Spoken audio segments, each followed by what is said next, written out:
Hi y'all, Mike Peace Woodturning. Welcome back to my shop.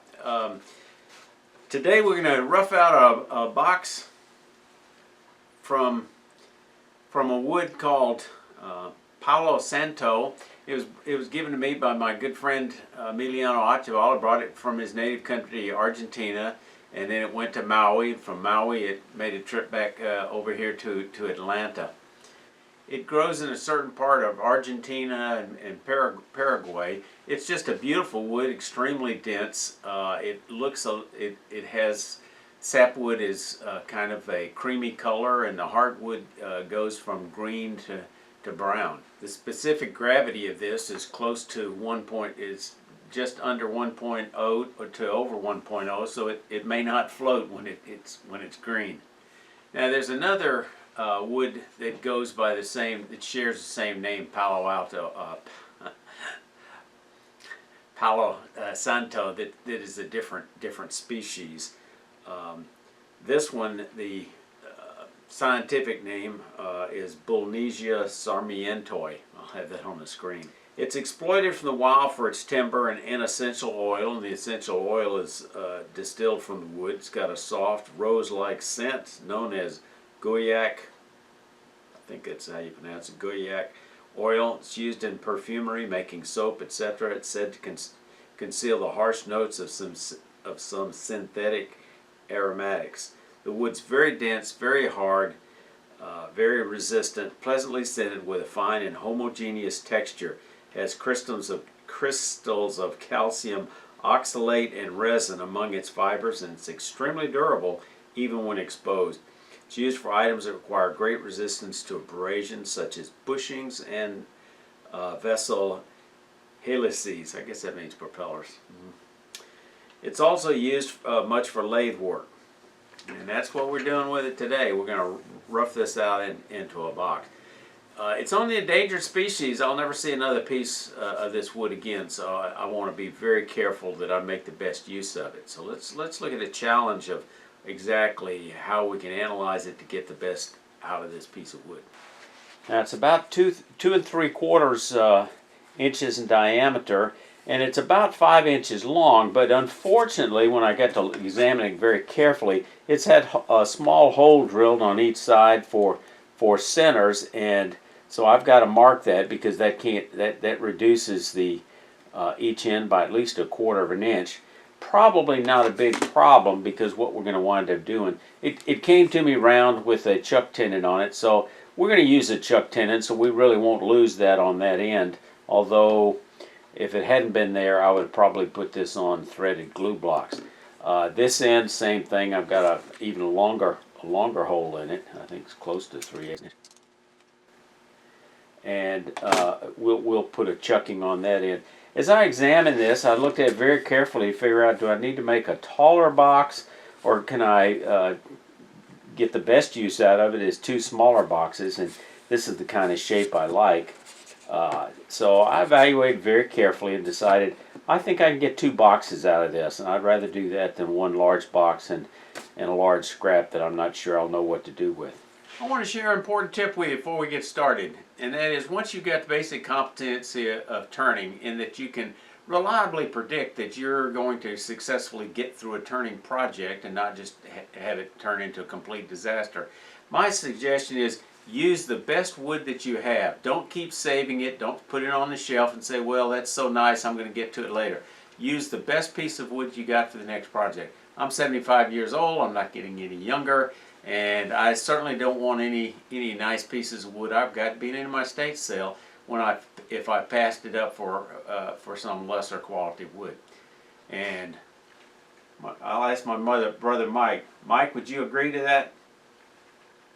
Mike says yes. So the first thing I'm going to do is I'm going to put this back on a chuck, and I'm going to mount it in order that I can make this chuck tenon fit my normal jaws. This is dovetail, mine is, and it's a little large.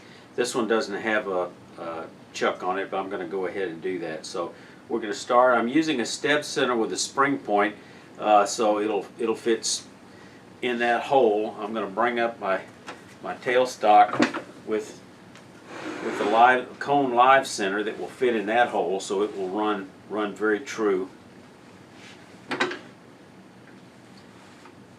And I've also marked, you know, how much do I need for this my box. I wish this had been, you know, maybe an inch longer. I wouldn't have to be quite so careful or fussy about how I'm going to use this wood, but hey, that's okay. So I'm marking that. The first thing we're going to do is deal with this tenon. So I'm going to use my beating and parting tool. Get speed up just a little bit.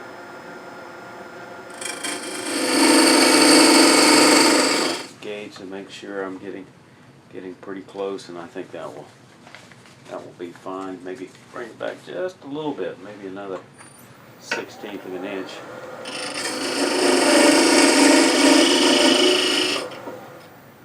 Now I'm going to go ahead and chuck it up and put a tenon on the other end. So I put on my chuck with normal jaws, open it up just a little bit. Key to making a good tenon, make sure you got a nice 90-degree down there and you can't slip a dollar bill down in there. Maybe a $20 bill test.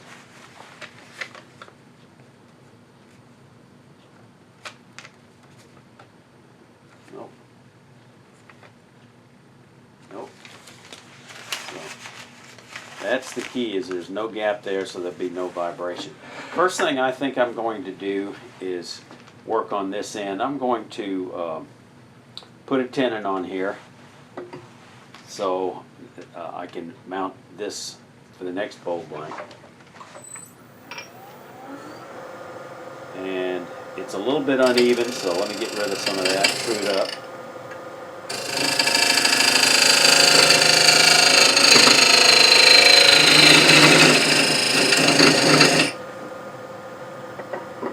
Spot check that tenon. I'm so used to, on my bigger Powermatic, just gauging the tenon from my live center, but this is a smaller live center, so I'm going to have to figure out a new way to get my eyeball calibrated. Bring it down a little bit more.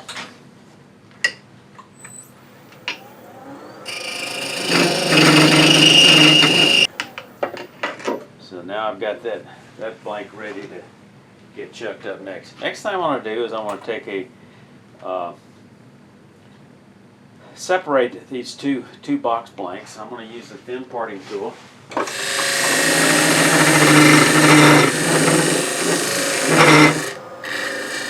Okay, I brought a tailstock support just because this is such a hard, dense wood to reduce the chatter, and I've gone to my longer handled fluted thin parting tool. Gives me more leverage. Get close to parting off, I need to remove the back off the tailstock. Slow the speed down a little bit to around 1100 or so. 1000, 1200, somewhere in that range. Don't want to go too fast.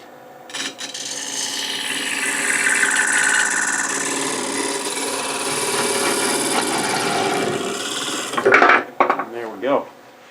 There's a couple of ways to approach something like this so you don't waste any wood. And this is the approach I'm going to use. Now, one way is I could clean this off, which I'm going to do anyway. I'm going to clean this off, and then I could put it on a glue block and use a threaded glue block. I recently did a video showing you using a bill tap. These are very versatile, very handy. However, they take a little longer. What I'm going to do is I'm going to put a tenon on here, and I'm not going to waste that wood because I'm going to incorporate the end of it in the box design by making the box lid a little bit smaller. So I'm not going to waste any wood. But I've definitely got to smooth this out so when I get to the very top of the box, I don't have to worry about any damage or anything that is going to surprise me. So I'm going to use negative rake scraper and just smooth it out just a little bit.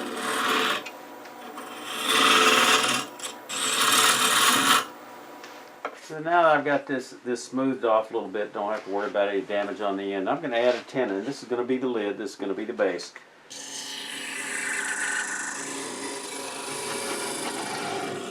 I know how big to make the tenon now because I can see I can, you know, make this one visually the same size as the one that's already in use.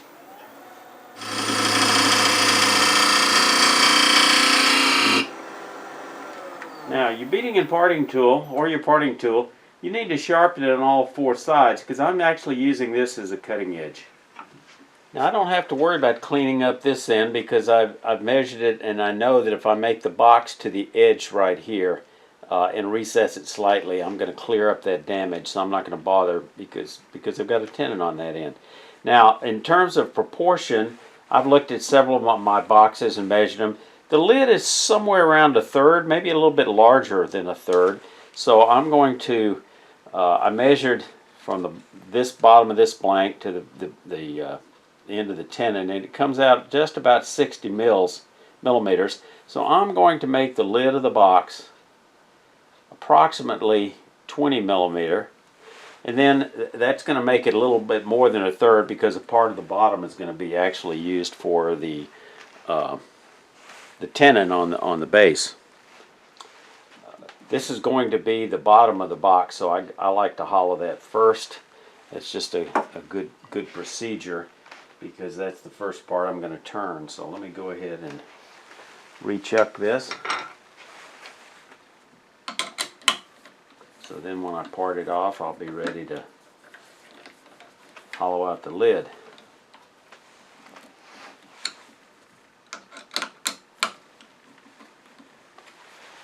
Okay. Now again, using my thin fluted parting tool. Some people have good luck cutting these on a bandsaw to minimize waste. I have not had real good luck with that because, you know, some drift on the blade or a little bit that has to be cleaned up, and I wind up losing anything I'd saved. I think this thin parting tool is going to work fine for me. But whatever technique works for you.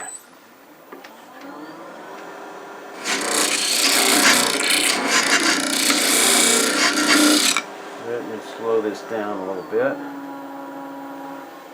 as I part it off.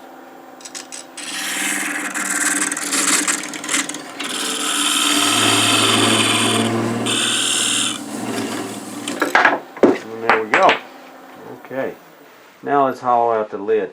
Now we need to leave the wall thickness, so, you know, maybe 10% thick in order to allow for any shrinkage. But frankly, my luck, I've had great luck with exotic woods from South America. They're very dense, they're oily, they generally don't move a whole lot. So, and this blank's been halfway around the world, so it may be almost dry now. As I said, I tend to like the lid be a little bit smaller than the thickest part of the body, so I'm going to go ahead and take it down just a little bit off this outside, so I'll have a better feel for what the true thickness is going to be. So I'm just going to take a little bit off using the edge of this 1/2 inch spindle guide. Okay. I think 10% would be more than generous, but I want to give myself just a little bit of margin for, you know, my final design. So I'm going to, this is a little over 60 millimeters, so 10% would be 6 millimeter. I'm going to go up to, oh, maybe 9 or so. And that's where I'm going to hollow to. And then in terms of the depth, I'm going to go to probably, since I'm going to use the tenon as part of my top, but you want to leave the top of an in-grain box a little bit thicker maybe than the walls because that's a weak area. So I'll probably won't get much deeper than that. Okay.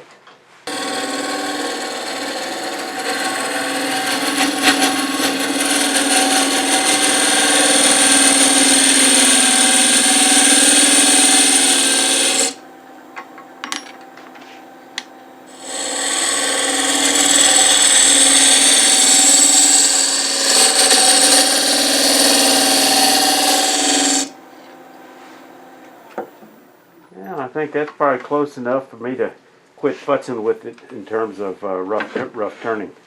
But let me check the thickness of it. Let me get a depth gauge. I go a little bit deeper. I'm going to switch to a 3/8. I think it'll be a little easier for this.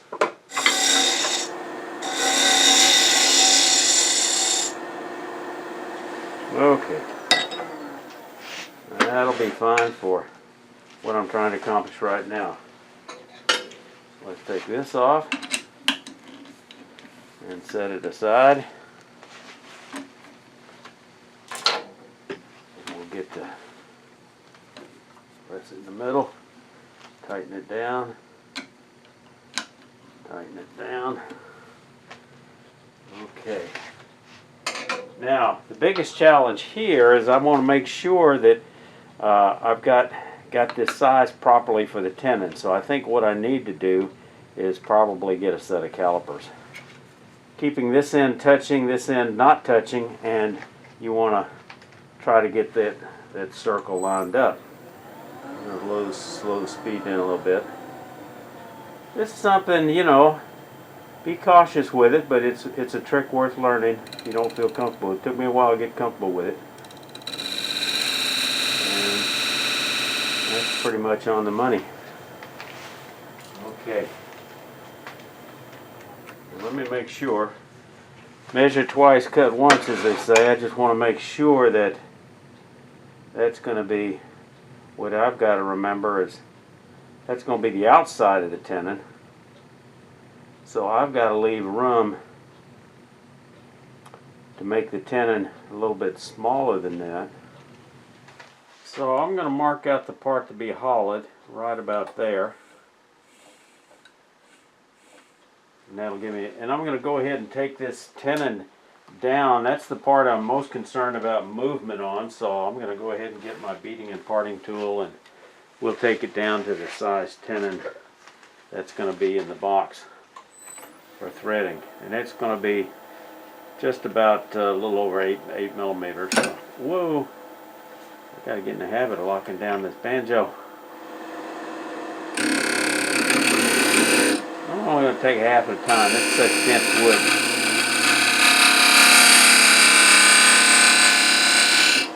Smells an awful lot like lignum vitae.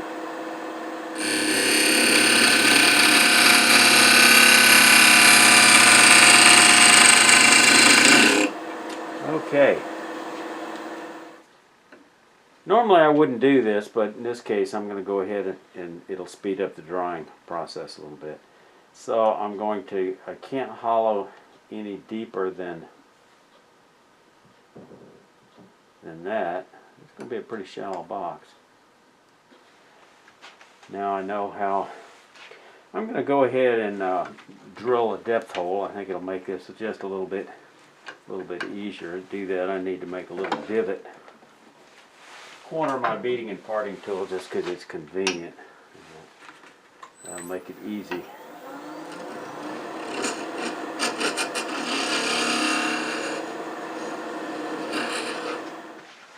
So I'm using my 1/4 inch hand drill. I've got little marks on it. I know about how far down I need to go.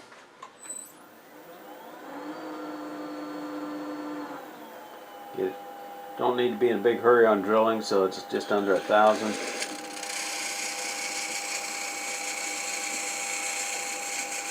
End grain is tough, especially on a dense South American hardwood like this. A little off center, but it won't matter. It's a depth hole.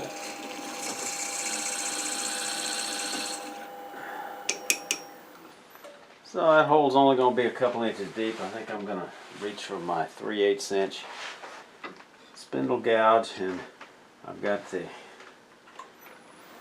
that maximum size of the tenon marked. I'm going to speed this up a little bit, 1300.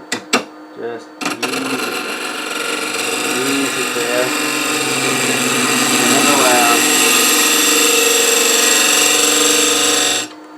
Come back and do it again. Now the deeper cuts can go a little bit, you know, further this way.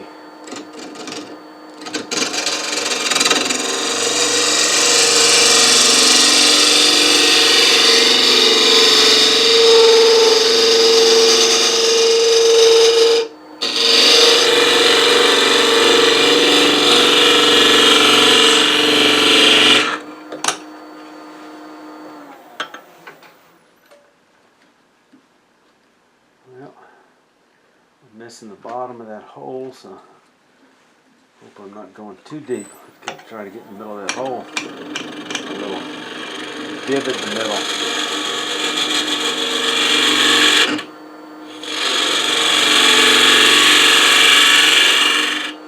Okay. Got rid of that divot. So now I just tape these two back to back like this. Get some pencil and mark on the outside today's date, 6/27/23 PS Palo Santo. Now I'm going to just set that aside to dry. I'm not going to seal the end grain. I've never had any of these box blanks ever split on me. And I'll just set it in an area where it'll get lots of air. Actually, I put that on the outside. That really needs to go on the inside. Let's try that one more time. Airflow to get to the opening, so there, that's more like it. Hollow on each end. It's not a work of art yet. That'll keep the two pieces together. Here's the two roughed out box blanks I got out of that Palo Santo